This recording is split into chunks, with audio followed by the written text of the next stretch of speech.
यकीन जानिए मैं भी बहुत ज्यादा एक्साइटेड हूँ कुछ समय आपके साथ बिताने के लिए। And thank you.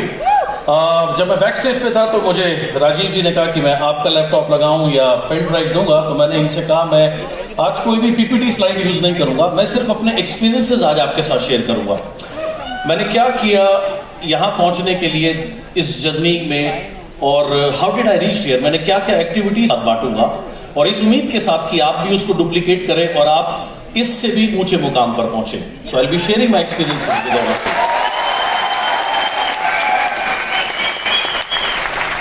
Thank you. तो सुनना चाहेंगे आप? Thank you so much. दोस्तों, मेरा जन्म हुआ दिल्ली के पास में 150 किलोमीटर दूर एक छोटी सी शहर है उत्तर प्रदेश के अंदर में, मुजफ्फरनगर। और जब मैं बहुत छोटा था तो मेरे पेरेंट्स दिल्ली आ गए थे, जैसे अक्सर लोग आ जाते हैं एम्प्लॉयमेंट अपॉर्चुनिटीज के लिए। जैसे आपका जो शहर है, यहाँ से भी बहुत ओरिजिनली बहुत कम लोग यहाँ के होते हैं, आसपास आते हैं अपनी जिंदगी को बेहतर बनाने के लिए। So same thing happened with me. And जब मैं छोटा था, मेरे पेरेंट्स ने मुझे हॉस्टल में डाला, क्योंकि मेरे पेरेंट्स वर्किंग थे, घर पर कोई रहता नहीं था मेरी देखभाल के लिए। और स्कूल में, कॉलेज में मुझे स्पोर्ट्स का बहुत ज़्यादा शौक था। मैं क्रिकेट खेला करता था, उसी में मैं अपना कैरियर बनाना चाहता था। मैं अपने स्कूल का कैप्टन रहा। कॉलेज में मैंने यूनिवर्सिटी रिप्रेजेंट करी है, नॉर्थ जोन वगैरह, प्रोफेशनल क्लब क्रिकेट भी मैंने खेला। जब मैं मेरे फाइनल ईयर में था तो मेरी नी इंजरी हो गई, जिसकी वजह से मेरा स्पोर्ट्स कैरियर का दी एंड हो गया। एंड देन मैं वंडर कर रहा था कि अब मुझे क्या करना चाहिए। एक दिन मेरी मदर ने मुझे कहा कि बेटा, तुम बड़े हो गए हो तो कुछ काम करना शुरू करो ताकि घर में कुछ कंट्रीब्यूट करिए। और उस समय मेरी मदर ने 22 साल प्राइवेट सेक्टर में जॉब किया। उस समय उनके पास जॉब नहीं थी। वो शुरू से बहुत एम्बिशियस थी, आज भी है। Today also she is 71 year old, but today also she is very very active. So उन्होंने एक एक्सपोर्ट का बिजनेस किया था, गारमेंट एक्सपोर्ट का। तो रशिया कुछ कपड़े भेजे थे जिसकी पेमेंट आई नहीं, जिसकी वजह से we landed into a financial trouble. And so मैंने एक छोटी सी सेल्स जॉब के साथ में शुरू किया। उसके बाद मैंने ऑडियो कैसेट्स होलसेल का बिजनेस शुरू किया। आज से ये मैं आपको बात बता रहा हूँ 1996 की। उस जमाने में 24 साल पहले अगर आपको गाने सुनने होते थे तो मोबाइल नहीं होता था, सो द ओनली इंटरनेट नहीं था, तो ऑडियो कैसेट चलती थी, साइड ए साइड बी। आप में से कितने लोगों ने उसमें गाने सुने हैं? Oh, lot many of you, good. So मैं और मेरा दोस्त क्या करते थे, हम उसको होलसेल में खरीदते थे और शॉप टू शॉप जाके, मेरे पास एक 2 व्हीलर होता था, और सप्लाई किया करते थे। बहुत जल्दी मुझे एहसास हो गया कि मैं पता नहीं कहाँ गलत काम में फंस गया हूँ, क्योंकि उसमें कुछ भी इंटरेस्टिंग नहीं था। और 2 चीज़ मुझे बहुत खराब लगती थी उस बिजनेस के अंदर में, और अक्सर ट्रेडिशनल बिजनेस में ऐसा होता है। जब हम ऑर्डर लेने जाते थे ज़्यादा दिक्कत नहीं होती थी। दिक्कत कब होती थी? जब मैं पैसे लेने जाता था, तो उसमें प्रॉब्लम तो होती थी। कई बार जिन शॉपकीपर से मुझे पैसे लेने होते थे वो मुझे वेट कराते थे 10 मिनट, 15 मिनट, कभी कभी 20 मिनट, आधा घंटा भी हो जाता था। तो वहाँ वेट करते हुए मुझे ऐसा लगता था जैसे मैं अपने पैसे लेने नहीं आया, मैं इनसे लोन लेने आया हूँ या मैं इनसे उधार मांगने आया हूँ। तो ऐसा मेरे को फील होता था। और दूसरा, अगर किसी से मुझे सपोज 50,000 रुपये लेने हैं तो वो एक बार में नहीं देते थे। तो उनकी एक हैबिट थी कि 10 या 15 आज दे दिए, बोला जी बाकी कल या परसों ले लेना। फिर कल या परसों आप जाते हैं, फिर थोड़ा सा एक शॉर्ट पेमेंट कर दी, बोला बाकी बैलेंस कल या परसों ले लेना। बिजनेस का पैसा टुकड़ों में आता था, खर्च हो जाता था, पता ही नहीं लगता था कहाँ आया कहाँ गया। मुझे पैसे एक साथ देने होते थे। तो बहुत जल्द मुझे रियलाइज हुआ कि ये मेरे लायक बिल्कुल भी नहीं है, मुझे बिल्कुल उसमें अच्छा नहीं लगता था। तो उस बिजनेस को 1 साल के अंदर में मैंने वाइंड अप किया लॉस में। और जब मैं वंडर कर रहा था अब मैं क्या करूं, तो ईयर 97 एंड में हमारे चार्टर्ड अकाउंटेंट का फोन आया मेरी मदर के पास में, और उन्होंने कहा कि इंडिया में एक नए तरीके का बिजनेस आने वाला है। और उन्होंने हमें दिल्ली में एक घर का एड्रेस दिया और बोला कि वहां जाकर के आप इसको सुनिए। तो मैं और मेरी मदर गए। एक ड्राइंग रूम में 20-25 उन्होंने कुर्सियां लगाई हुई थी और एक व्हाइट बोर्ड रखा हुआ था। तो थोड़ी देर में एक सर्जन आए, उन्होंने बताना शुरू किया कि ये एक विदेशी कंपनी है जो बहुत सारे डेली नीड के प्रोडक्ट बनाती है, और अगर आप अपने डेली नीड के प्रोडक्ट एक स्टोर से ना लेकर के इस कंपनी से लेंगे, आपको मिलेगा कुछ डिस्काउंट, पर डिस्काउंट से ज्यादा आपको अगर ये बात आप और लोगों को बताएंगे, धीरे धीरे आपका ग्रुप या नेटवर्क बनेगा, और आपके नेटवर्क में जितने सामान की खपत होगी इसके ऊपर आपको पैसा मिलेगा। उसके बाद उन्होंने हमें कई विदेशी लोगों की तस्वीर दिखाई और उन्होंने बताया कि ये लोग हैं इस बिजनेस को 10 साल से 15 साल से कर रहे हैं और इतने पैसे कमा रहे हैं। और साथ में उन्होंने एक बात बोली कि अगर इस बिजनेस को आपने कुछ वर्ष किया, 5, 6, 7 साल, उसके बाद अगर आप नहीं भी कर पाएंगे तो आपको कंटिन्यूस पैसे आते हैं। तो कॉन्सेप्ट हमें अच्छा लगा। उस समय ये कंपनी इंडिया में लॉन्च हुई नहीं थी, होने वाली थी। ये लोग प्री लॉन्चिंग में कागज पर नेटवर्क बना रहे थे। कागज पर नेटवर्क बनाने का क्या मतलब है कि मीटिंग दिखाई आपको किसी ने, आपके जिसने भी आपको इन्वाइट किया, आपने यस किया, उसके बाद आप अपने लोगों को बुलाना शुरू कर देते थे। सो ये सारी तैयारी चल रही थी। सो हमें कॉन्सेप्ट अच्छा लगा, हमने 2-3-4 मीटिंग अटेंड करी। उसके बाद सेम कॉन्सेप्ट के ऊपर हमें पता लगा एक इंडियन कंपनी है जो ऑलरेडी 2 साल से चल रही है। उसकी प्रेजेंटेशन देखने के लिए मेरी मदर गई। ये बात है अप्रैल 1998 की, 3 अप्रैल 1998, एग्जैक्ट डेट मुझे आज भी याद है। सेम उसका भी वही कॉन्सेप्ट था, सब कुछ सेम था, लेकिन फर्क सिर्फ इतना था ये एक इंडियन कंपनी थी जो कि ऑलरेडी 2 साल से चल रही थी और ऑलरेडी हमारे जैसे कुछ साधारण लोग थे जो कि उस समय 40-50 हजार रुपए महीना कमाना शुरू हो गए थे। ये मैं आपको बात बता रहा हूँ 1998 की। उस समय 40,000 रुपए 50,000 रुपए महीना कमाना बहुत बड़ी बात होती थी, क्योंकि उस जमाने में क्लास 1 ऑफिसर की जो सैलरी है वो भी 10-15 हजार रुपए से ज्यादा होती नहीं थी। तो कॉन्सेप्ट हमें अच्छा लगा।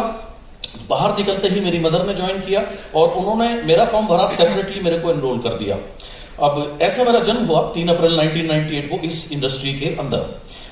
जन्म तो हुआ, लेकिन जो जर्नी थी वो बिल्कुल भी आसान नहीं थी, बहुत सारे चैलेंजेस थे। तो वो चैलेंजेस शुरू में जो मैंने फेस किए आज आपके सामने रखता हूं। मेरा पहला चैलेंज ये रहा कि मेरा फ्रेंड सर्कल बहुत लिमिटेड था। मेरा नेचर बहुत रिजर्व है, बहुत शाय है, आज भी है, हालांकि इस इंडस्ट्री में मुझे इतने साल हो गए हैं। जिन लोगों से मैं बहुत कंफर्टेबल हूं, जो मेरे बहुत क्लोज हैं, उनके साथ मुझे कोई इशू नहीं, लेकिन बाकी किसी के साथ मैं सिर्फ उतनी ही बात करता हूं जितनी रिक्वायर्ड होती है। और उस समय तो मैं इतना ज्यादा शाय था, मेरे घर में यदि कोई व्यक्ति आता था तो मैं दरवाजा खोल के पानी दे के अपने कमरे में चला जाता था। मैं निकलता ही नहीं था जब तक वो मेरे घर से ना चले जाएं। मैं लड़की से भी ज्यादा शाय था। तो मेरा इस वजह से फ्रेंड सर्कल बहुत लिमिटेड था। सिर्फ स्पोर्ट्स के जो मेरे कुछ दोस्त थे वही मेरा सर्कल था। दूसरा मेरे साथ चैलेंज क्या था, मेरी अपलाइन मेरी मदर थी, तो ऑब्वियसली रिलेटिव्स कॉमन थे। तो उन्होंने क्या किया, अपनी सिस्टर को अपनी एक और लाइन में जोड़ दिया, तो वो मेरी क्रॉस लाइन हो गए। अब उनका जो बेटा है वो कजन्स है, हमारी एज भी लगभग सिमिलर है, तो वो अब वो दूसरी लाइन में हो गया, मैं दूसरी लाइन में हो गया। उन्होंने अपने भाई को, जो कि मेरे मामा हुए, अपनी एक और अन्य लाइन में जोड़ दिया, तो वो भी मैं कभी किसी रिलेटिव को उस समय स्पॉन्सर नहीं कर पाया। फ्रेंड सर्कल बड़ा बहुत लिमिटेड था। तो ये मेरे बड़े चैलेंज रहे। और उस जमाने में जो उस कंपनी का ऑफिस था जहां मीटिंग्स होती थी वो था करीब मेरे घर से 25-26 किलोमीटर दूर, और मेरे कॉलेज से भी लगभग इतना ही डिस्टेंस पड़ता था, 25-30 किलोमीटर दूर। तो डेली मैं 25-30 लोगों को इनवाइट करता था शाम को मीटिंग आने के लिए। डेली 25-30 लोगों की मैं हाँ लेता था।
उसके बाद में कुछ प्रोडक्ट्स थे जो बहुत हॉट सेलिंग प्रोडक्ट थे, लेकिन उनमें सेलिंग मार्जिन जो है या प्रॉफिट ऑफ मार्जिन जो है वो काफी कम होता था।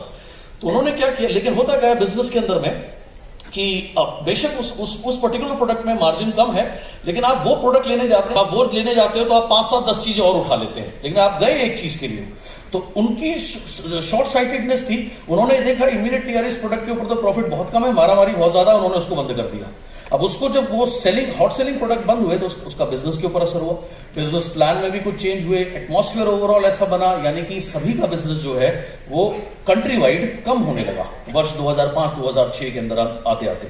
2006 के अंदर आते आते सभी लोग स्ट्रगल करने लगे, जो मेरे जैसे फुल टाइम लीडर्स थे। बहुत से लोगों ने अपना कोई साथ में कोई और काम खोल लिया, कोई अपना वापस अपने बिजनेस में चला गया, किसी ने कोई नया बिजनेस खोल लिया, किसी ने कुछ कर लिया। मुझे भी कहते थे कि साइड में कुछ और करो, लेकिन मेरा दिल नहीं मानता था। मुझे ऐसा लगता था कि ये जो कर रहे हैं करने दो, मैं एक दिन मैं इतनी मेहनत से काम करूंगा, मैं इतनी शिद्दत से काम करूंगा कि मैं एक दिन मैं जरूर वहां पहुंचूंगा जहां मैं पहुंचना चाहता हूं। लेकिन मैं स्ट्रगल कर रहा था, मैं बहुत स्ट्रगल कर रहा था। 2006 तक आते आते 7 तक आते आते आमदनी कम हो गई, खर्चे काफी बढ़ चुके थे। एंड उसके बाद जब आपका जब समय ऐसा आता है, टेस्टिंग टाइम आता है, तो वो एक ही तरफ से नहीं आता, वो कई तरफ से आता है, राइट। तो बिजनेस में तो ये स्ट्रगल थी। मैंने घर लिया था, वो जो बड़ा घर ले लिया था वो आईसीआईसीआई बैंक से फाइनेंस था, 13 साल का उसके ऊपर लोन था। तभी एक दिन कॉल आई किसी की कि आप अपना एग्जिस्टिंग लोन ट्रांसफर करा लो, उससे आपकी ईएमआई कम हो जाएगी, हो जाएगी। सो मैं उस ट्रैप में चला गया। एक लोकल जी मनी लेंडर था, उसके साथ उससे मैंने वो लोन ट्रांसफर कराया, और जो लोन मेरा 13 या 15 साल का था, उन्होंने बिना बताया उसको 39 साल का कर दिया, रेट ऑफ इंटरेस्ट चेंज कर दिया। जब दिया था तो कुछ और था, और जब वो आपसे इतने साइन कराते हैं, जब तक आपके साइन खत्म होते हैं तो आपके साइन भी चेंज हो जाते हैं, आपको याद भी नहीं रहता आपने कितने साइन किए हैं। सच है जी। जब बाद में पता लगा कि जिस लोन को मैं 13 या 15 साल का सोच रहा था वो 39 साल का हो गया है, तो मैंने हिसाब लगाया, भाई मेरे तो बाल क्या सब कुछ सफेद हो जाएगा इसके पैसे देते देते। बट क्या ऑप्शन नहीं था कुछ।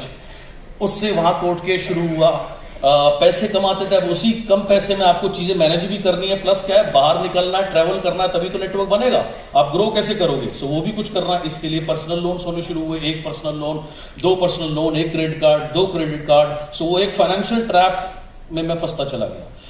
2007 आते आते स्थिति और खराब हुई। जो मेरी स्कोडा कार थी वो बिक गई, उसकी जगह एक सेकेंड हैंड मुझे लांसर कार लेनी पड़ी, और डे बाय डे सिचुएशन बहुत वर्स होती चली गई।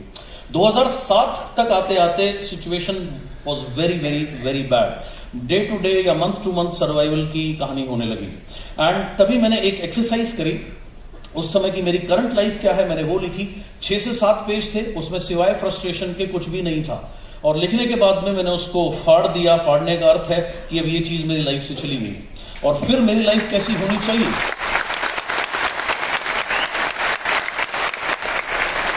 एंड उसके बाद मेरी लाइफ कैसी होनी चाहिए वो मैंने लिखी।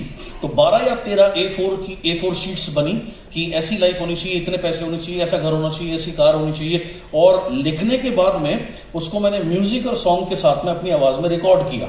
और रिकॉर्ड करने के बाद में कई दिनों तक लगातार उसको सुनता रहा। तो लगातार उसको सुनने से हुआ क्या, वो चीज सबकॉन्शियस माइंड में गई। सबकॉन्शियस माइंड, आपका जो अवचेतन मन है, उसकी जो पावर है वो बहुत ट्रिमेंडस है, वो बहुत जबरदस्त है।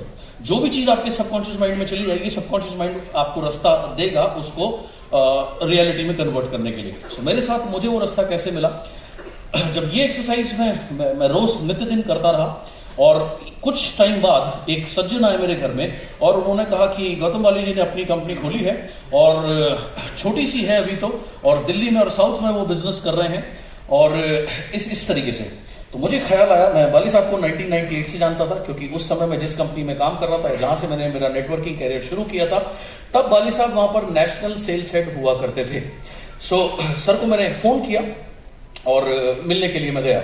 मैं ये सोच के गया था कि मैं सर को बोलूंगा, सर आप मुझे इतने वर्षों से जानते हैं, मैं अच्छी खासी ट्रेनिंग कर लेता हूं, हिंदी में भी और अंग्रेजी भाषा में भी मेरा ठीक ठाक नियंत्रण है, और क्योंकि आपका दिल्ली के अलावा बैंगलोर में साउथ में भी बिजनेस है, तो आप मुझे एज अ ट्रेनर रख लीजिए। मैं हिंदी और इंग्लिश दोनों भाषाओं में ट्रेनिंग कर सकता हूं, लेकिन कम से कम मुझे 75-80 हज़ार रुपये महीना चाहिए ही चाहिए। उससे अगर 1 भी रुपया कम होता है तो स्थिति ऐसी है कि जो पानी है वो नाक में घुसने लगता है, तो मैं उसको अफोर्ड नहीं कर सकता। तो मैं ये सोच के सर से मिलने गया था। तो तो सर ने मेरी बात सुनी। उसके बाद उन्होंने बताया कि देखिए यार, वेस्टीज को मैंने ऐसे क्रिएट किया है, आने वाले समय में लोग यहाँ पर वेल्थ क्रिएट करेंगे, राइट। और सर ने बोला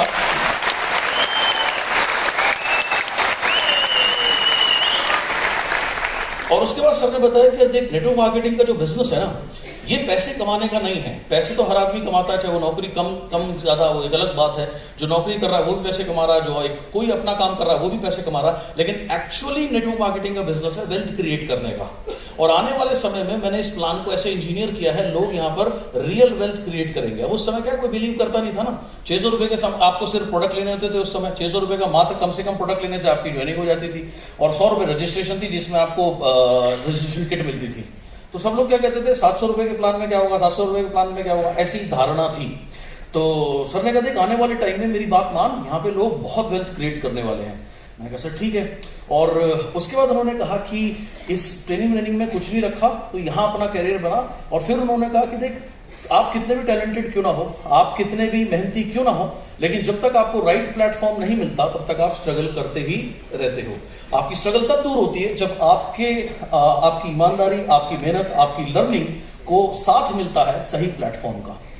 और फिर कुछ चीजों से मैंने रिलेट किया कि जब तक हमें राइट प्लेटफॉर्म नहीं मिलता, हम लाइफ में ऐसे होते हैं जैसे मान लीजिए आप बहुत अच्छे तैराक हैं और नदी का बहाव है, इधर से उधर पानी फ्लो कर रहा है। आप बहुत ब्रिलियंट तैराक हैं, लेकिन आप तैर रहे हैं उल्टा, आप करंट की अपोजिट डायरेक्शन में तैर रहे हैं। आप ब्रिलियंट तैराक हैं, डूबने से बचे रहेंगे, लेकिन मंजिल पर पहुंचना बहुत मुश्किल है अगर आप करंट के विपरीत दौड़ेंगे तो, या विपरीत तैरेंगे तो। सेम वे आप देखिए एस्केलेटर सभी को मालूम है। एक बहुत लंबा एस्केलेटर है, मान लीजिए 500 मीटर का, वो नीचे आ रहा है। आप दौड़ लगा रहे हो ऊपर जाने के लिए, आप दौड़ रहे हो, वो अपने आप नीचे आ रहा है। आप नीचे नहीं आओगे, लेकिन बीच में ही अटके रहोगे, मंजिल पे भी नहीं पहुंचोगे, राइट। सेम थिंग, जब तक हमें राइट प्लेटफॉर्म नहीं मिलता, हम बहुत मेहनत करते हैं, सुबह निकलते हैं घर से, रात को घुसते हैं, छुट्टी क्या होती है वो भूल जाते हैं, लेकिन उसके बावजूद भी हम सिर्फ सर्वाइव करते हैं। ड्रीम तो बहुत दूर की बात हो जाती है। This what happens in life. लेकिन जब तो सर ने मुझे कहा लेकिन राइट प्लेटफॉर्म से ये सारी स्थिति चेंज हो सकती है। और फिर उन्होंने मुझे एक बात कही कि मेरी बात मान, तू यहां काम कर, तुझे कभी भी पैसे की कमी नहीं होगी जिंदगी में। ये उनके वर्ड्स थे उस समय। सो मैंने कहा ठीक है सर, अगर आप कहते हो तो मैं करता हूं। जनवरी 2008 की ये बात है। मैं अपने घर गया, मेरे घर में मेरी मदर एक्सपेक्ट कर रही थी कि मैं जाऊंगा, उन्हें कहूंगा कि मुझे ट्रेनिंग का काम मिल गया और एक्स्ट्रा 75,000 रुपये घर में आएंगे। लेकिन जब मैंने उन्हें कहा कि मैं दोबारा से नेटवर्क बनाऊंगा, तो उन्होंने मुझसे कुछ दिन तक बात नहीं करी, राइट, कि दोबारा वो मैं गलती करने जा रहा हूँ। मैंने निर्णय लिया, मैं अपनी पुरानी कंपनी को छोड़ूंगा। उस समय बहुत वहाँ तकलीफ थी, जो भी थी, लेकिन फिर भी वहाँ पर 50-60 हज़ार रुपये महीना आते थे, जिससे जो भी काम चलता नहीं था, लेकिन जैसे भी चल रहा था उस समय अर्निंग सोर्स वही था। सो उसको मैंने सोचा कि अब मेरे पास कोई ऑप्शन नहीं, मुझे इसको रिजाइन करके इसकी शुरू करना है।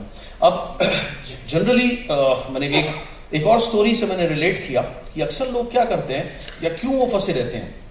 और पहले जमाने में क्या होता था, एंटरटेनमेंट का कोई सोर्स नहीं होता था।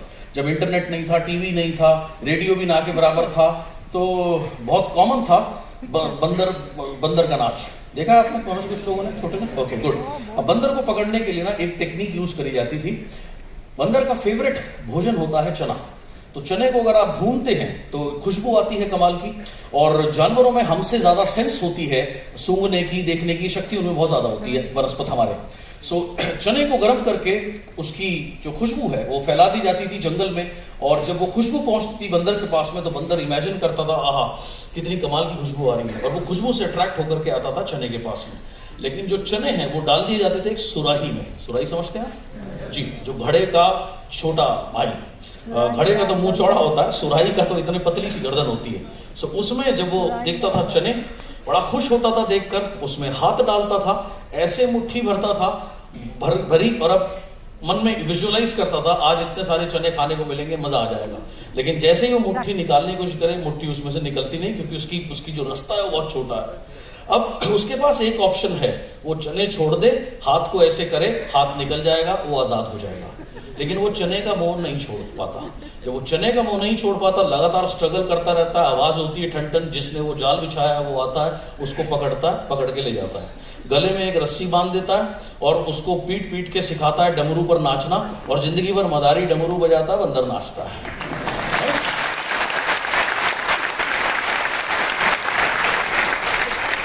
सेम यही हाल होता है उन सभी लोगों का। मैं देखता हूं इतने सारे लोग, मैंने आज तक एक भी आदमी ऐसा नहीं देखा जो अपनी नौकरी से खुश हो, और रोज अपने बॉस को गाली देते हैं, और हर नौकरी करने वाले आदमी को लगता है कि उसकी सैलरी कम है।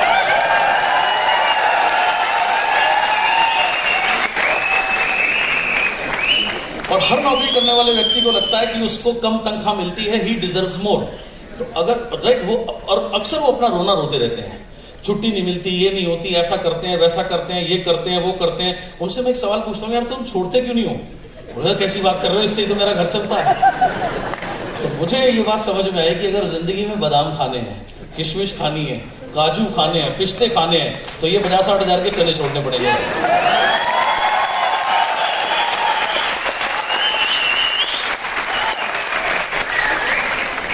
तो मैंने मेरी पुरानी कंपनी से रिजाइन किया, और उसके बाद 7 फरवरी 2008 को मैंने वेस्टीज को ज्वाइन किया।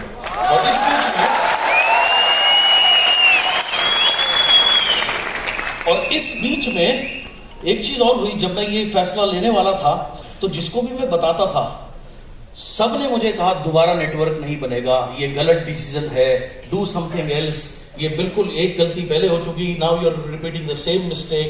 राइट, हमारे यहाँ क्या है, सलाह, मुफ्त की सलाह देने वाले बहुत लोग होते हैं जी। कोई मदद तो कर नहीं सकता, ना करे कोई बात नहीं, लेकिन सलाह ऐसी देते हैं कि बस आपका भी जो सारा हौसला और जो जोश होता है वो सब खत्म हो जाता है। लेकिन अगर आपको सफलता चाहिए, आपको बहरा बनना पड़ेगा। आप किसी की मत सुनो, सिर्फ अपने दिल की आवाज सुनो, और जो आपका मिलता है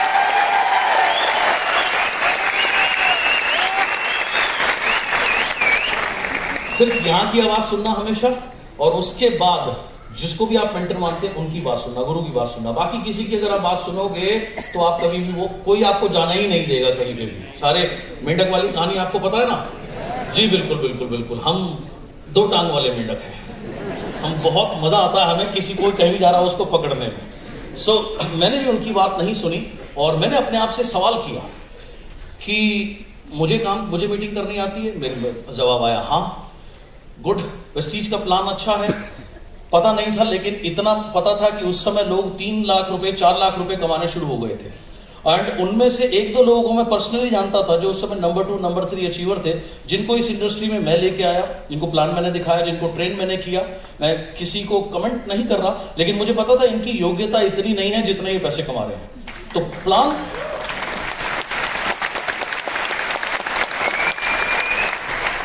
काम करता है। ये कैसे पता लगेगा? ये ऐसे पता लगेगा जब जो लोग ऑलरेडी पैसे कमा रहे हैं, प्लान काम करता तभी तो कमा रहे हैं, नहीं प्लान काम करता होता तो नहीं कमाते।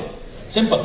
तो मुझे दूसरा सवाल मैंने पूछा अपने आप से। पहला सवाल था क्या मुझे काम करना आता? जवाब था हाँ। दूसरा सवाल क्या प्लान काम करता? जवाब अगेन आया हाँ, क्योंकि उस समय लोग जो हाईएस्ट अर्नर थे उनकी आमदनी लगभग 5 लाख रुपए महीना पहुंच चुकी थी।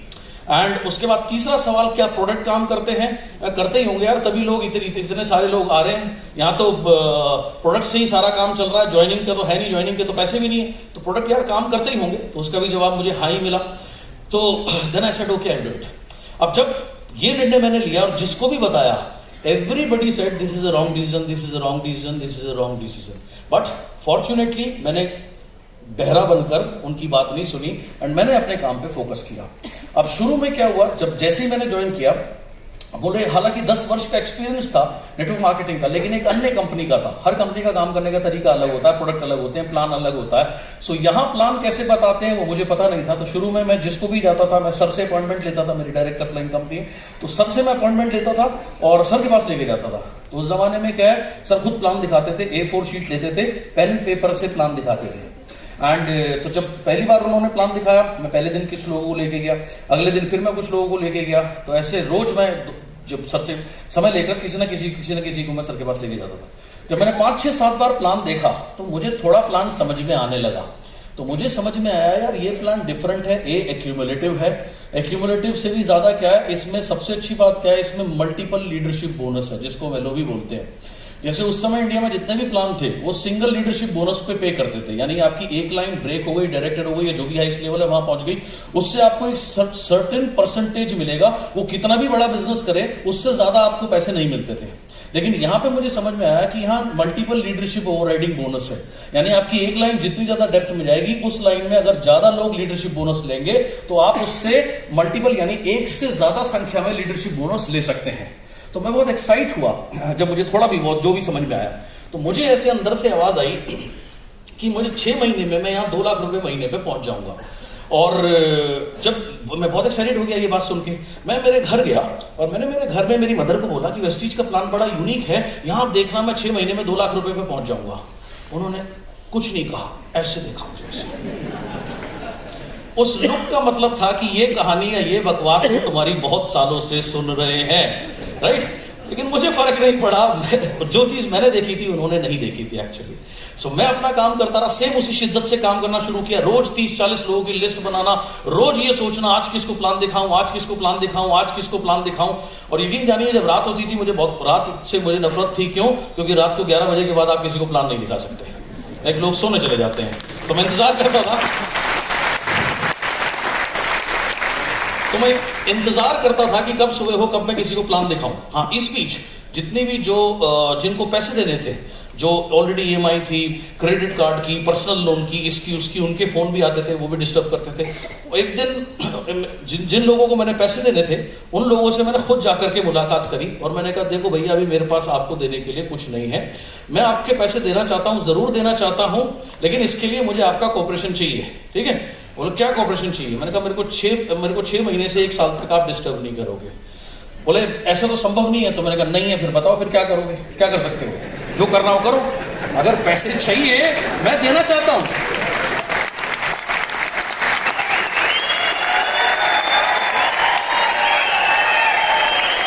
भाई मैं देना चाहता हूं, मैं जो कहोगे लिखित में दूंगा आपको, लेकिन आप अगर मुझे डिस्टर्ब करोगे मैं अपना काम कर नहीं पाऊंगा, काम नहीं कर पाऊंगा, पैसे नहीं कमाऊंगा, पैसे नहीं कमाऊंगा तो तुम्हें क्या मिलेगा?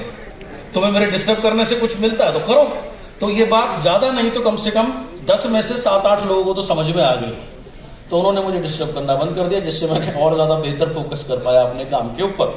पहले महीने मैंने 5 लोगों को डायरेक्ट फ्रंट लाइन में जोड़ा। उसमें से एक लाइन मेरी डायरेक्टर उस समय, आज के जमाने में कहूं तो ब्रॉन्ज डायरेक्टर हो गई, 2 लाइन 14% पर थी। तो टेक्निकली मैं पहले महीने सिल्वर था, मेरा चेक था 57,000 रुपया, राइट?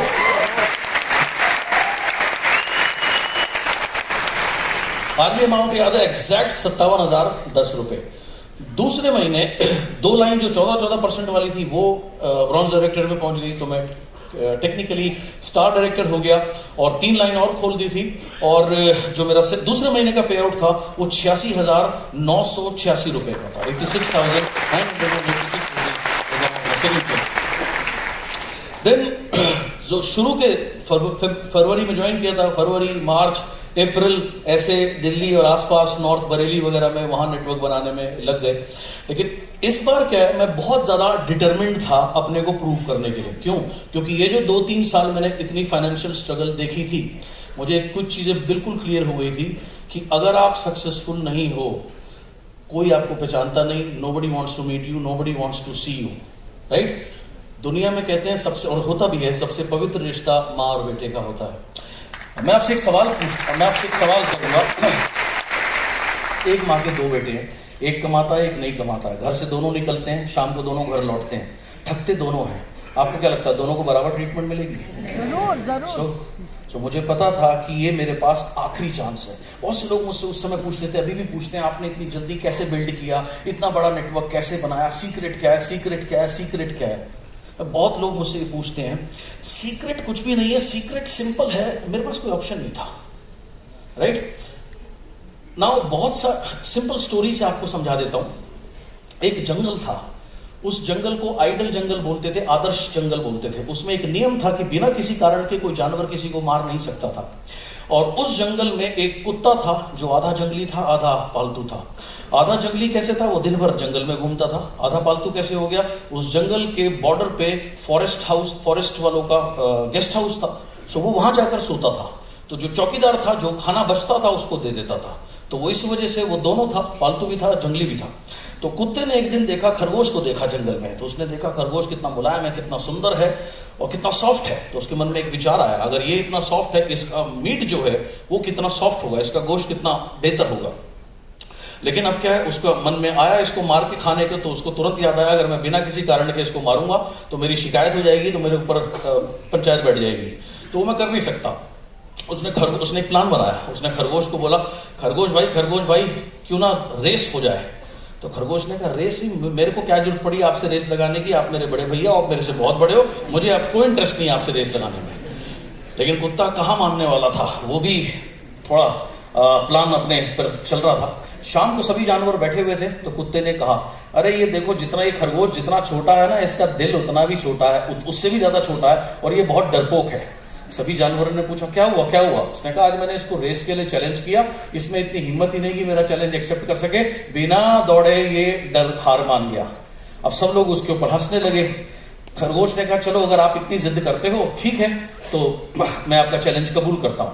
तो शर्त उसने कुत्ते ने रखी, अगर मैं जीत गया तो जो भी मैं चाहूंगा आपको मुझे देना पड़ेगा, और अगर आप जीत गए तो जो भी आप मांगोगे वो मैं आपको दूंगा।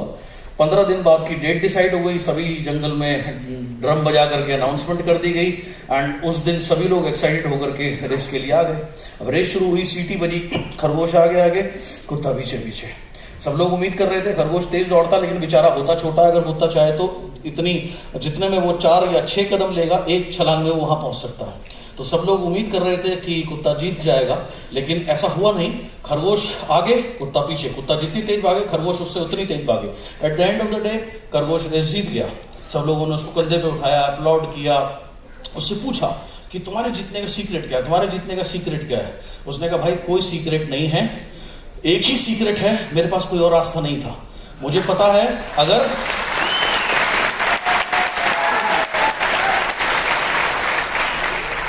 मुझे पता था अगर ये मुझे पकड़ लेगा तो ये मुझे खा जाएगा, तो मैं तो अपना जीवन बचाने के लिए भाग रहा था, इसलिए मेरे में इतनी शक्ति है। लेकिन आज इतनी शक्ति आ गई थी बिकॉज ऑफ दैट। और कुत्ते के दिमाग में क्या था कि अगर ये मुझे पकड़ लेगा तो मेरा डिनर करेगा, मुझे नहीं भी पकड़ लेगा तो इसके दिमाग में था, कौन सा मर जाऊंगा, चौकीदार 2 रोटी रोज देता, आज भी दे देगा। जितने भी लोग इस चीज में आते हैं, सफल कौन होते हैं? जिनको पता होता है यही एक रास्ता है और कोई रास्ता नहीं है।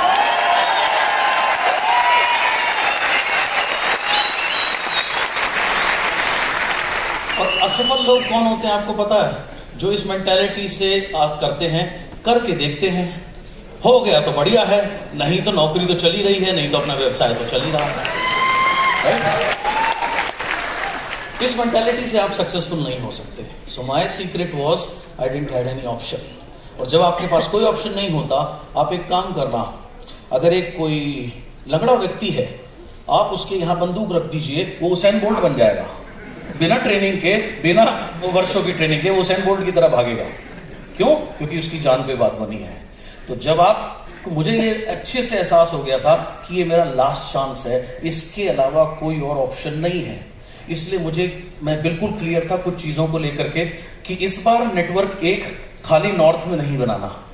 अगर आप देखो नेटवर्क मार्केटिंग की आप एनालाइजेशन करो, लोगों की टीम कैसी होती है, जो लोग काम करते हैं, जो नहीं करते उनके बारे में बात करना ही फिजूल है, उनकी तो टीम होती नहीं ना। हाँ, तो जो लोग काम करते हैं उनका नेटवर्क कहाँ होता है? वो जहां रहते हैं। जैसे अगर आप मुंबई में रहते हैं तो आपका नेटवर्क कहाँ होगा? मुंबई शहर में होगा। तो आप थोड़े बहुत पैसे कमाएंगे, आप उससे ऊपर जाइए, जो उससे बड़े लेवल के लीडर होंगे, जो उससे ज्यादा पैसे कमा रहे होंगे, उनका नेटवर्क कहाँ होगा? केवल मुंबई में नहीं होगा, वो मुंबई के अलावा पुणे में भी होगा, नासिक में भी होगा, यानी महाराष्ट्र के अन्य शहरों में होगा, वो उससे ज्यादा पैसे कमा रहे होंगे। और अगर आप उससे ऊपर जाएंगे, जो उससे ज्यादा पैसे कमा रहे हैं, उनका नेटवर्क आपको केवल महाराष्ट्र में नहीं मिलेगा, उनका नेटवर्क आपको मिलेगा महाराष्ट्र के अलावा गोवा में भी मिलेगा, गुजरात में भी मिलेगा, यानी अन्य राज्यों में मिलेगा, एक जोन में मिलेगा। जैसे आप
तो 5-7-10 मीटिंग वो मेरी देख चुका, तो मैंने उसको, मेरे एक्सपीरियंस से मुझे पता था अगर आज मैं सारी मीटिंग कर रहा हूँ कोई दिक्कत नहीं है, नेटवर्क बन जाएगा। लेकिन जब मैं आना कम करूंगा, क्योंकि मीटिंग मैं ही करता हूँ, तो नेटवर्क कम होगा, और जब मैं आना बंद कर दूंगा तो नेटवर्क भी बंद हो जाएगा।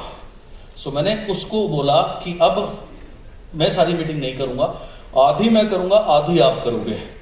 तो बोला सर मैं अभी नहीं कर पाऊंगा। मैंने कहा क्यों? मैंने देखा तो अपनी लैंग्वेज में लोगों को मेरे बाद में कुछ ना कुछ बोलते तो हो। क्या बोलते हो? पिक्चर की स्टोरी तो सुनाते नहीं होगे, कुछ ना कुछ बिजनेस के बारे में ही बोलते होगे। बोला हाँ सर, लेकिन अभी मैं इतना इक्विप्ड नहीं हूं, या मैं अभी नहीं कर सकता। मैंने कहा करने से करेगा तभी तो इक्विप्ड होगा, बिना करे इक्विप्ड हो जाएगा क्या?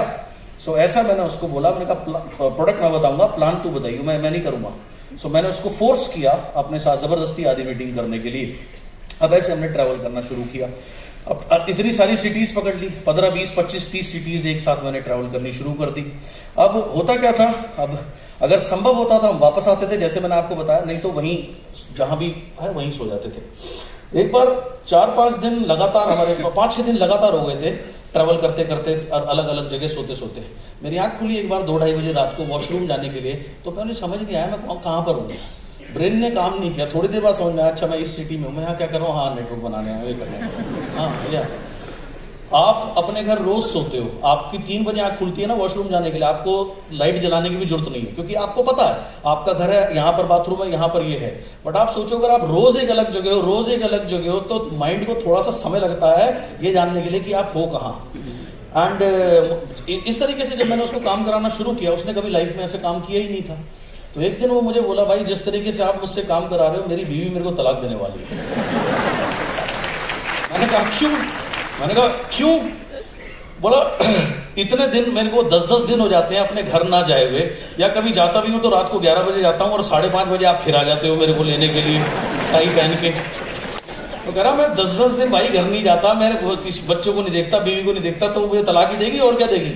मैंने कहा देख मेरी बात सुन, मैं तुझे जिस तरीके से काम करा रहा हूं ना, तेरी बिजनेस वॉल्यूम वाली बीवी बहुत बढ़ने वाली है। और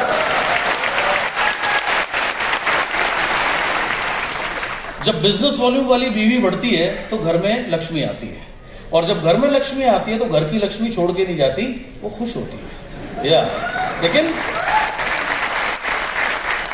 लेकिन ये जो पीरियड है ना, इसमें तेरे को मेरे साथ पेशेंस रखना है, और इसको तू ऐसे समझ जैसे देख एक बच्चा, मैंने उससे एक जो भाषा में उसको सिखाया, आज वो भाषा में आपको बोलता हूं।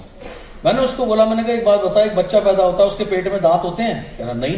मैंने कहा कितना टाइम लगता है दांत निकलने में? बोला जी 1-1.5 साल लगता है, 1-2 साल जो भी लगता है। तो मैंने कहा सही है। मैंने कहा तुझे पता जब बच्चे के दांत निकलते हैं ना तो उसे बड़ी तकलीफ होती है? बोले हाँ ये तो मुझे पता है, बुखार हो जाता है और चिड़चिड़ा हो जाता है, पेट में दर्द होता है, बहुत दिक्कत होती है। मैंने कहा ग्राई पाउडर का नाम सुना है? बोला हाँ। मैंने कहा पिलाते हैं ना बच्चे को? मैंने कहा तो दांत निकलते हुए तकलीफ होती है कि नहीं होती? बोला होती है। मैंने कहा लेकिन एक बात बताइए, एक बार दांत निकल जाते हैं तो उस दांत से इंसान जब तक जीता है ना, पूरी जिंदगी रोटी खाता है।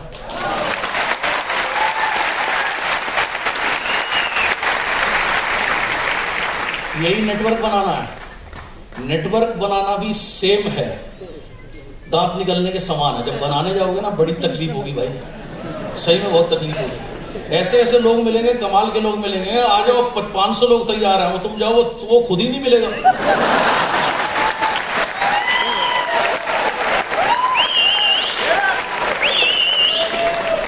फोन उठाना बंद कर देगा। कई लोग तो इतने कमाल के होते हैं, बोले 50 लोग तैयार हैं, आप पहुंचते हो 50 लोग बैठे हो, बड़े खुश, आप भी बड़े खुश हो। बाद में पता लगता है उसने सबको चाय नाश्ते बुला हुआ है तुम्हारे नाम पे बिल देने के लिए, और तुम्हें पता भी नहीं है। ऐसे ऐसे कमाल की तकलीफ होगी जब तुम नेटवर्क बनाने निकलोगे। लेकिन इससे घबराना मत। अगर ये स्टेज पार कर ली ना, जैसे दांत निकलने के बाद जिंदगी भर मजा देते हैं, नेटवर्क बनने के बाद भी जिंदगी भर मजा देगा।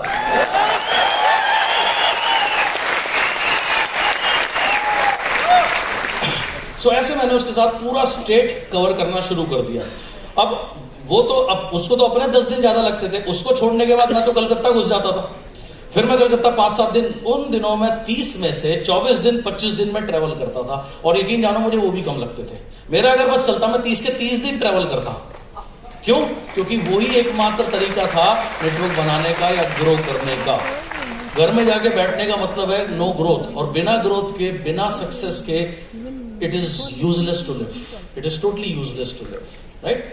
सो उसके साथ में मैंने ऐसे काम करना शुरू किया, उसको मैंने तैयार किया। फिर क्या था, उन दिनों हॉल की मीटिंग्स बहुत कम होती थी। जब इतने लोग ही नहीं है, हॉल में करूंगा क्या, लोग थे नहीं, तो रूम लेते थे हम। तो रूम में 4, 5, 6, 7, 8 लोग आते थे, उनकी मीटिंग हो जाए तो वही हमारे लिए बहुत बढ़िया होती थी। तो ऐसे 3-4 लोग थे जो मेरी 3-4-5 मीटिंग देख चुके थे। तो रूम में मीटिंग होने वाली थी, तो उन 3 लड़कों को मैंने बोला, मैंने कहा देख अब जो हम मीटिंग करेंगे ना, इसमें हम कुछ और इंटरेस्टिंग करते हैं। बोले जी क्या? मैंने कहा देख इसमें नोनी तू बताना, स्पिरुलिना तू बताना, और यार फ्लेक्स का डेमो तू कर दियो। बोला मैंने कहा हाँ। बोला मेरे से नहीं होगा। मैं क्यों? तो इतनी बार तो सुन चुका, 5-6 दफा तूने सुना नहीं मेरे को कैसे करते हैं? बोला सर सुना तो है, लेकिन मैं आपकी तरह नहीं कर पाऊंगा। मैंने कहा क्या प्रॉब्लम क्या है? बोला सर देखो आप स्पिरुलिना के बताते हो 10 पॉइंट, मैं अगर 5 भूल गया तो फिर मैं क्या करूंगा? मैंने कहा तू जिसको बता रहा है उसे एक भी नहीं पता।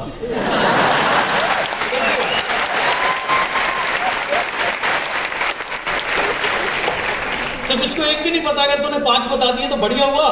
बोला हाँ हुआ। तो मैंने कहा फिर? बोला अच्छा अगर मैं कुछ गलत बोल गया तो? मैंने कहा गलत क्या, जैसे एग्जांपल दे। बोला सर आप बोलते हो स्पिरुलिना में प्रोटीन होता है। मैंने कहा हाँ होता है।